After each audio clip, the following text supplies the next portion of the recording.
Sharma talent centre में आपका स्वागत है। मेरा नाम है राज शर्मा। सब्सक्राइब करें, नोटिफिकेशन के लिए बेल आइकन दबाइए। दोस्तों एडवेंचर्स विशेष का एन एस के लिए बनाया गया है जो 12th से पढ़ते हैं और जिनका विषय है ज्योग्राफी। और आज इस वीडियो में आपको चैप्टर 8 से कुछ जरूरी क्वेश्चन आपको कराने वाला हूँ। चैप्टर का नाम हमारा बनता है यहाँ पे हमारा पर महासागर, अंतर समुद्री उच्चावच तथा महासागरीय जल का परिसंचरण। तो यहाँ पर देखा जाए महासागर से जुड़े कुछ क्वेश्चन आंसर हम करेंगे। तो चलिए ज़्यादा समय लेते हुए शुरू करते हैं क्वेश्चन आंसर की। बात करते हैं प्रश्न नंबर पहले में हमारा पर कहा जाता है समुद्री टीला एवं गाइओट में चित्र की सहायता से अंतर बताइए कि यहाँ पर आपको बताना है कि समुद्री टीला और यहाँ पे गाइओट में क्या अंतर होता है। तो यहाँ पर देखा जाए समस्त समुद्री अधस्थल के ऊपर बिखरे हुए हजारों जलमग्न ज्वालामुखी है।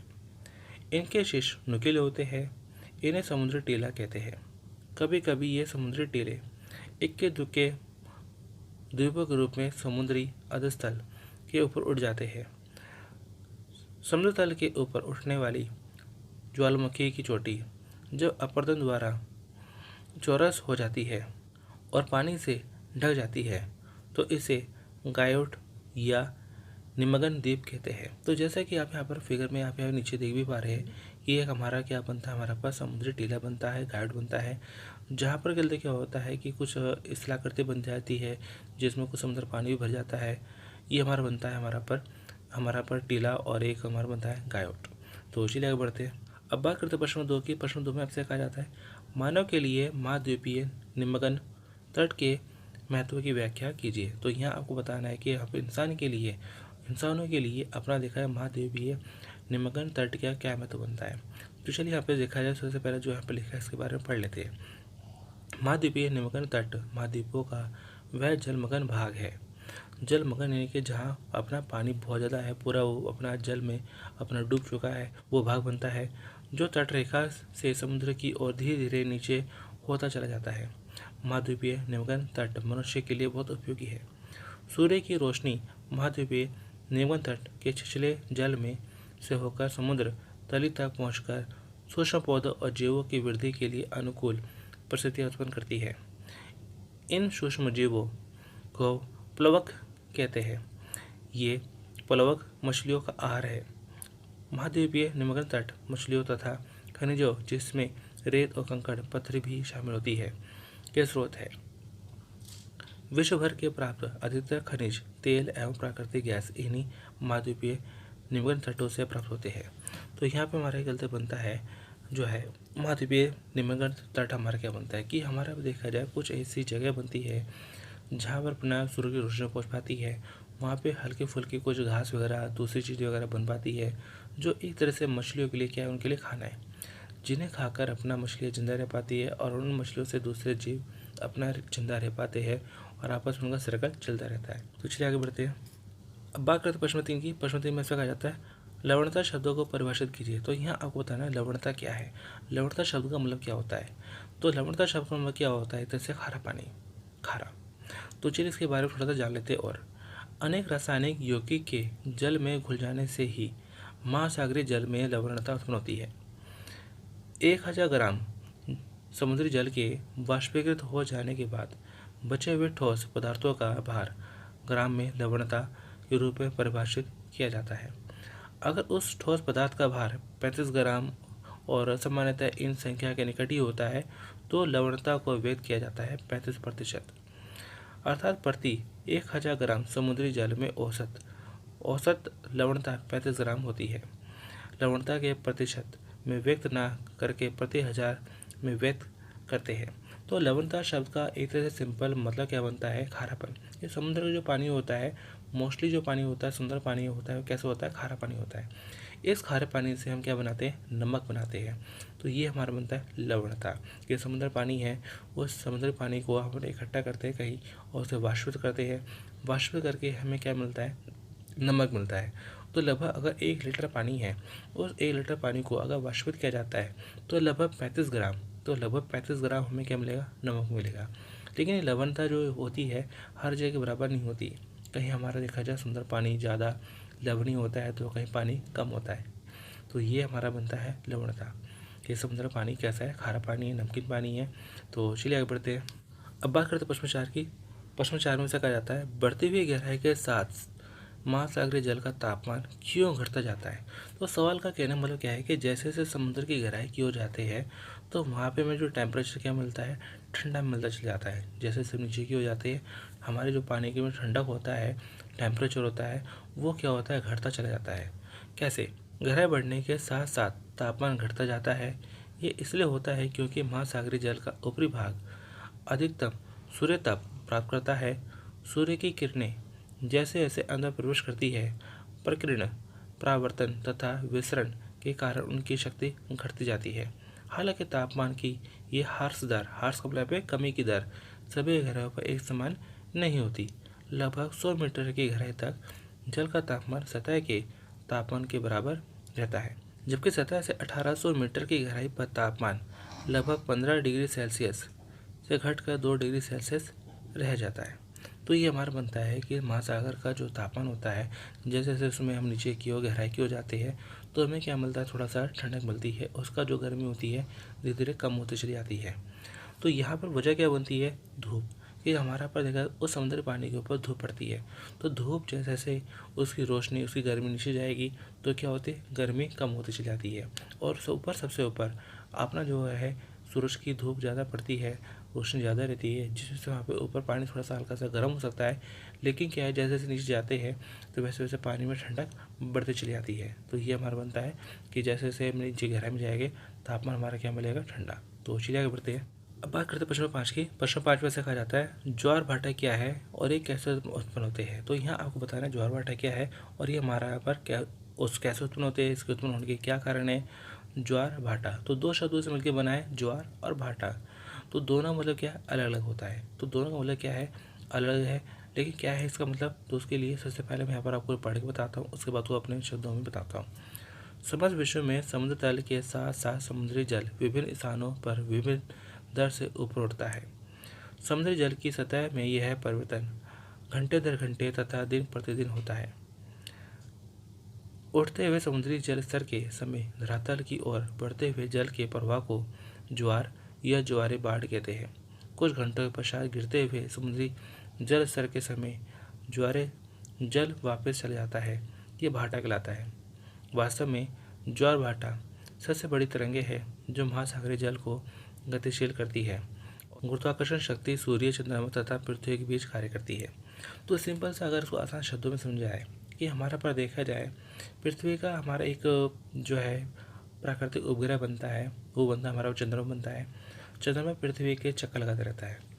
तो जब हमारा देखा जाए चांद पृथ्वी के काफ़ी नज़दीक होता है और दूर होता है, चांद की जो ग्रेविटी होती है, चांद की जो गुरुत्वाकर्षण होता है, उस वजह से हमारा क्या होता है, धरती का जो पानी होता है ऊपर की ओर उठ जाता है।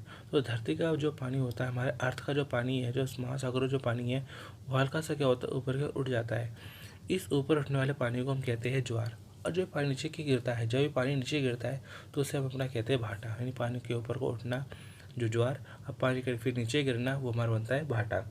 और ये हमारा देखा जाए बनता है ज्वार भाटा। अब ज्वार भाटा हमारा लगभग होता रहता है, जैसे आपने सुना होगा यहाँ पे हाई टाइड, आपने सुना होगा यहाँ पे हाई टाइड। कई बार क्या होता है कि अपना जो है कि अपने न्यूज़ में या अपना आसपास के लोगों पर सुना भी होगा कि समुद्र में हाई टाइड आने वाली है, तो मछुआरे अपना जो है मछली पकड़ने ना जाए या इन जगहों से दूर रहे। यहाँ पे समुद्र में हाई टाइड आने वाली है, तो यानी ऊंची लहरें आने वाली है, तो हमारा क्या बनता है, ज्वार भाटा हमारा यहाँ पर हाई टाइड। इसके उत्पन्न के कारण क्या बनता है, हमारा यहाँ पर चंद्रमा की गिरावटी।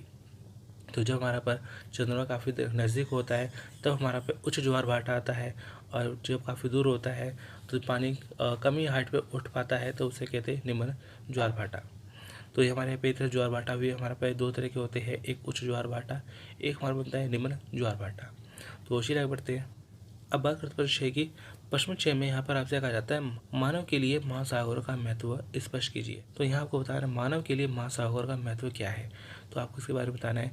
और इससे पहले वाले चैप्टर में आपको मैंने बताया था कि आपके पर्वत, पठार, मैदान और महासागर, इन चारों में से कोई ना कोई एक सवाल आपको पेपर में आ सकता है कि इनका महत्व क्या है, इनका फ़ायदा क्या बनता है। तो चलिए सबसे पहले यहाँ पर जो लिखा है मैं आपको उसके बारे में बताता हूँ। यहाँ पर महासागरों का जलवायु प्रभाव, पृथ्वी के तापमान को महासागरीय धाराएं नियंत्रित करती है। तो होता है कि हमारा पर अर्थ पे लगभग हमारा पर देखा है 71% हिस्सा जो है हमारा क्या बनता है, पानी। हमारा अर्थ पे अगर देखा जाए लगभग 71% हमारा हिस्सा जो बनता है पानी बनता है। और ये पानी हमारे पास समुद्र रूप में हमें देखने को मिलता है, तो समुद्र रूप में दूसरे की चीज़ों के रूप में हमें देखने को मिलता है ये पानी। तो काफ़ी हिस्सा जो हमारा देखा है पृथ्वी का जो हिस्सा है वो क्या क्या हमारा बनता है, महासागरों का पानी बनता है। और पृथ्वी पर हमारा पर देखा जाए गर्मी है, सर्दी है, जो भी टेम्परेचर बनता है उसको कंट्रोल करने में हमारा पे काम आता है हमारा पर महासागर। तो महासागर पृथ्वी के तापमान को थोड़ा सा क्या करते हैं, कंट्रोल कर रखते हैं।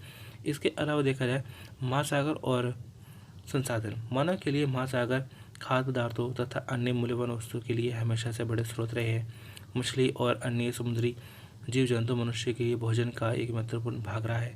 तो यहाँ पर कहने का मतलब क्या है कि जो महासागर होते हैं वो व्यक्ति को अपना देखा जाए अपना खाने के लिए अपना मछली भी प्रोवाइड कराते हैं।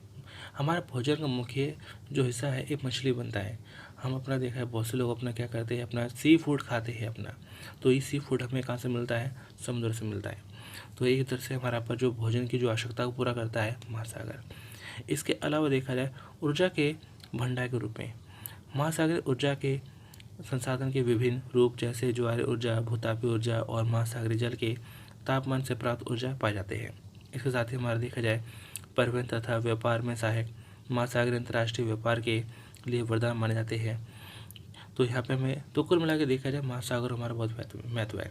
सबसे पहले हम कह सकते हैं जैसे हमें नमक मिलता है, महासागरों से हमें देखा है बहुत ही अच्छी मात्रा में, बहुत ही अच्छी क्वालिटी में नमक मिलता है। महासागर से हमें यहाँ पर देखा जाए पृथ्वी पर जो टेम्परेचर होता है, तापमान होता है, उसका संतुलन बना रहता है।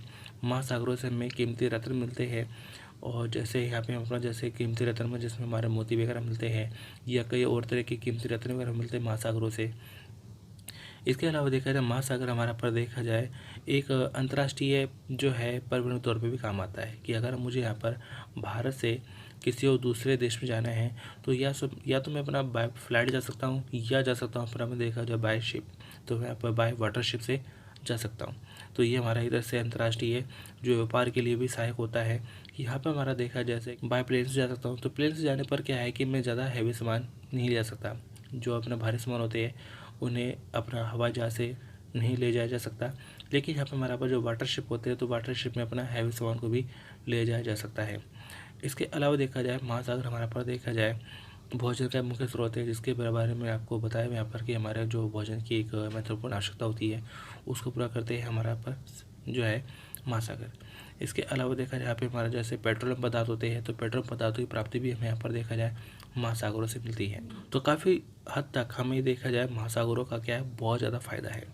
तो अपने शब्दों में अपना बनाई कर सकते हैं।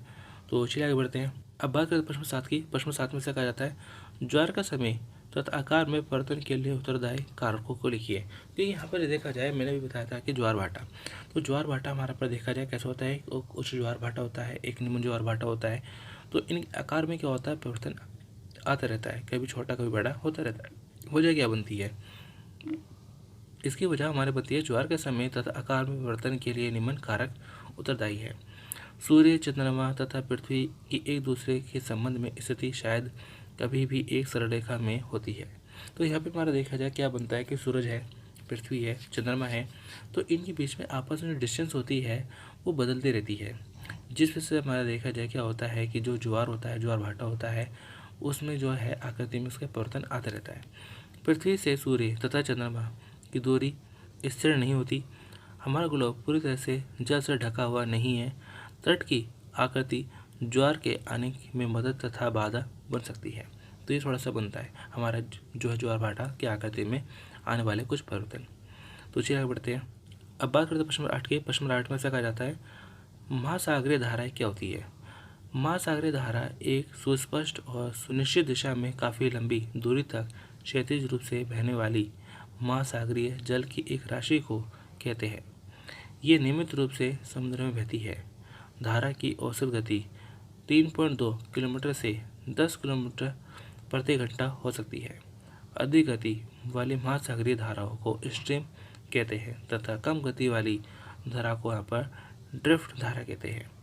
तो ये हमारा मतलब महासागरीय धारा क्या है। तो चलिए आगे बढ़ते हैं। अब बात करते हैं प्रश्नों की। प्रश्नों में ऐसा कहा जाता है महासागरीय जलधाराओं को कितने वर्गों में बांटा गया है। तो यहाँ आपको बताना है कि जो महासागरों में जो जलधारा होती है उसे कितने भागों में बांटा जा सकता है, कितने भागों में बांटा गया है। महासागरीय जलधाराओं को मोटे तौर पर दो वर्गों में बांटा जा सकता है। वे जलधाराएं जो विषुवतीय क्षेत्रों में ध्रुव की ओर बहती है तथा जिनकी सतही तापमान अधिक होता है, गर्म जलधाराएं कहलाती है। वे जलधाराएं जो ध्रुवीय क्षेत्रों से विषुवतीय क्षेत्रों की ओर बहती है तथा जिनका सतही तापमान कम होता है, ठंडी जलधाराएं कहलाती है। कि हमारा देखा जाए महासागरीय जलधाराओं को दो वर्ग बांटा गया है। एक हमारा बनता है गर्म जलधारा और एक बनता है हमारा पर ठंडी जलधारा। तो आसान है, कोई ज़्यादा मुश्किल नहीं है। दोस्तों यहाँ देखा जाए मैंने आपको काफ़ी सारे क्वेश्चन से आंसर मैंने आपको कराए हैं, और जितने भी इस चैप्टर से जो भी क्वेश्चन बनते हैं मैंने उन सबको कराया है। आपको करना क्या है, इन क्वेश्चन आंसरों को आपको अच्छे से प्रैक्टिस करनी है, तैयारी करनी है। एक नहीं बल्कि बार बार करना है, क्योंकि पढ़ाई ऐसी चीज़ है जो एक बार करने से नहीं आती। तो यहाँ पर आपको ज़रूरत है बार बार आप इन क्वेश्चन आंसर की प्रैक्टिस करिए। और यहाँ देखा जाए आपके लिए जो भी एजुकेशन है बिल्कुल फ्री, आपसे किसी तरह का पैसा नहीं लिया जाता। सिर्फ इतना है कि आप इन वीडियो को अपने दोस्तों के साथ में जरूर शेयर करें, ताकि वो भी अपने इन वीडियो का फ़ायदा उठा सके। तो चलिए दोस्तों, मिलते हैं नेक्स्ट वीडियो में। Thanks for watching.